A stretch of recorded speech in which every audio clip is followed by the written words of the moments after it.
By 2001, Marena had achieved the unthinkable. She was promoted to captain, leading a unit of 50 hardened soldiers. She had become one of the few women to hold such a rank in Liberia's armed forces. Her unit was composed of battle-weary men and women who had witnessed the worst of humanity.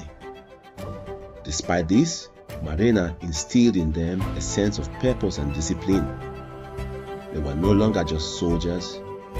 They were a family bound by loyalty and a fierce determination to survive. In 2002, as the war reached its final bloody year, Marena received devastating news. General Kofa, a ruthless warlord leading the rebel faction, had set his sights on the home village of Youbor. Kofa's forces were known for their brutality, and he sought to control southeastern Liberia as part of his campaign for dominance. Youbor, isolated and vulnerable, was directly in his path. Marena knew what was at stake. The people of Youbor were farmers, weavers, artisans, not soldiers. Many had already fled, but hundreds remained, too afraid or too attached to their ancestral land to leave. When Marena heard that General Kofa's forces were marching toward her village, she knew she couldn't stay away. Rallying her unit, she made the long, arduous journey back through the jungle to Youbor. The sight of Marena, now a captain in full military uniform, returning to her village was met with awe. The little girl they had known had become a warrior, their protector. But Marena wasted no time in sentiment. She immediately began organizing the village's defenses. The first task was to fortify Youbor. Marena's soldiers, alongside the villagers, worked tirelessly to build barricades from whatever materials they could find: logs, old scraps of metal, and sandbags. Trenches were dug around the perimeter, and lookout points were established in the towering trees that surrounded the village. Marena's keen tactical mind transformed Youbor from a quiet jungle village into a fortress. The next task was training the villagers. Though time was short, Marena drilled the men and women in basic combat techniques. The villagers, though frightened, looked to Marena for strength. The men learned to wield machetes, and a few were taught to handle the rifles the soldiers had brought. The women took up roles as medics, preparing to tend to the wounded while keeping spirits high. Unity became their greatest weapon. Before the battle, Marena gathered the entire village in the square. Standing before them, she gave a speech that would resonate in their hearts forever. "We are not born warriors," she said, her voice steady and calm. "But today, we must become them. For our children, for our ancestors, for the future of Youbor. The rebels believe they can take our village, but we will show them that they are wrong. We will stand, we will fight, and together we will win." Her words ignited a fire in the hearts of her people. They were no longer just villagers.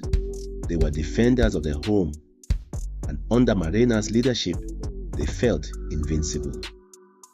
Not long after, General Kofa's forces arrived.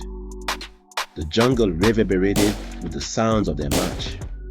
The rebels, numbering in the hundreds, swarmed through the trees toward Youbor, but they were met with fierce resistance. Marena's soldiers, well hidden in the trenches and lookout posts, launched a surprise assault. The air was thick with the sound of gunfire and the clash of machetes.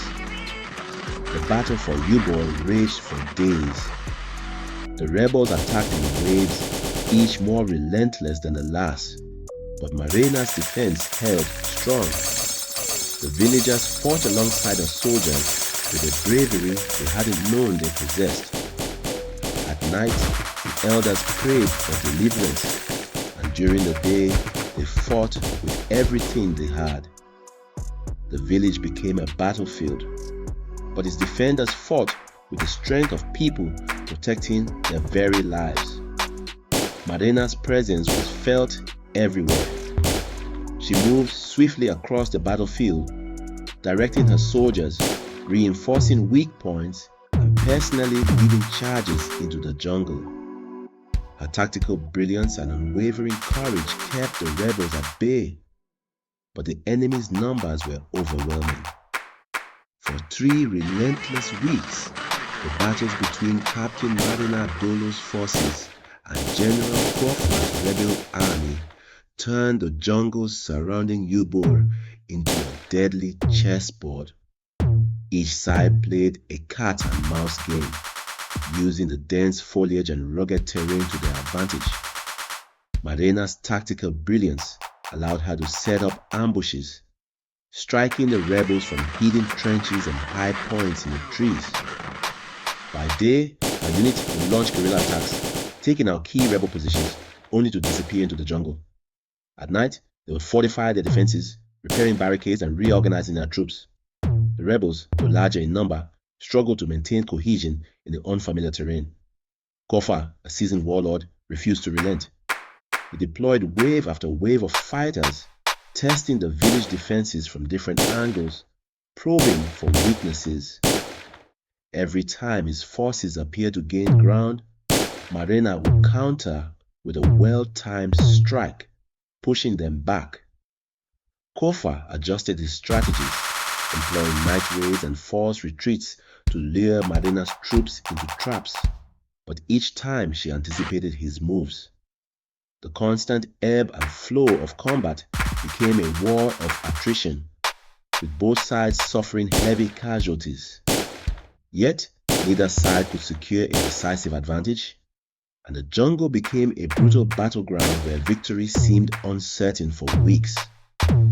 As the final week loomed, exhaustion gripped both camps, but the rebels, sensing that time was running out, launched a full-scale offensive. They poured their remaining strength into overwhelming the village in one final push. Marena, recognizing this as the moment she had prepared for, rallied her troops and villagers for the ultimate stand. She restructured her defenses, concentrating forces at key points while leaving decoy positions to confuse the enemy.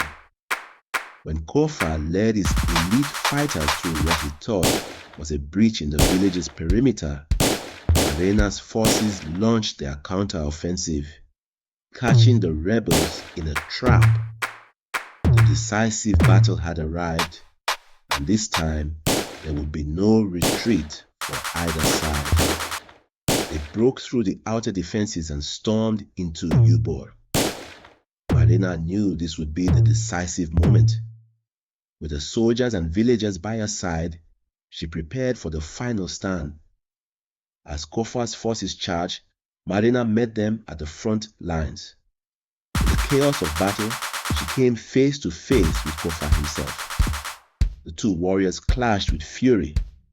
Kofa was a towering man, known for his brutality, but Marena fought with the strength of someone defending not just her life, but the soul of her village. Their weapons flashed in the dim light of the jungle, each strike filled with the weight of their cause. After a grueling fight, Marena disarmed Kofa, forcing him to his knees. His forces, seeing their leader defeated, began to retreat. But instead of killing him, Marena spared his life. "You will not take Youbor," she told him. "Not today, not ever." The battle was over. Youbor had been saved. Against all odds, Marena and her troops had defended their village from destruction. The news of their victory spread quickly, and soon after, the Liberian army regained control of the region. The war itself would come to an end in 2003, but the legend of Captain Marena Dolo was cemented in history. After the war, Marena returned to Youbor, where she was celebrated as a hero. She didn't rest though. She worked alongside her people to rebuild the village, ensuring that Youbor would not only survive but thrive in the years to come. Captain Marena Dolo's legacy lived on, not just in the stories told by the villagers, but in the hearts of all Liberians. She had shown that even in the darkest of times, one person could make a difference. That courage, resilience, and love for one's people were the greatest weapons of all.